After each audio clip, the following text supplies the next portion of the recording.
সাধু বৈদ্য হয়। আমাদের এই জন্ম নয়, 2 জন্ম নয়, 84 লাখ জন্ম। এর মধ্যে মানুষ জন্ম 4 লাখ,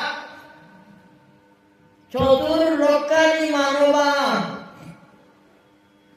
আমরা আবার কত জন্ম নিয়েছে, আবার কত জন্ম যে নিব তার সংখ্যা নাই। ওরে মানুষ, তুই কেন কৃষ্ণগুলি গেলেন?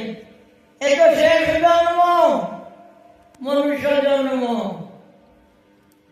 এজন্য যদি তুই উদ্ধার না হস, তবে তো আবার চলে যাবে। ওরে হুঁশিয়ার মানুষ, মানুষ তো হুঁশিয়ার।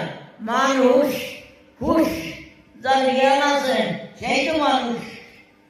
যার মানুষের জ্ঞান নাই এ তো পশু। মানুষ হইয়া কেন পশু হবে? মানুষ হইয়া কেন পশু হবে? বড় দুঃখের বিষয়। ওরে মানুষ নরকে যাবে না। যে ওরে সাধু যে নরকে যায় আর পায়ে ধরি টানিয়ে নিয়ে আসে, বলে ওরে বাবা নরকে যাইস না, একটু হরিনাম কর, গুরু বৈষ্ণবের সেবা কর। হরে কৃষ্ণ, কৃষ্ণ কৃষ্ণ কৃষ্ণ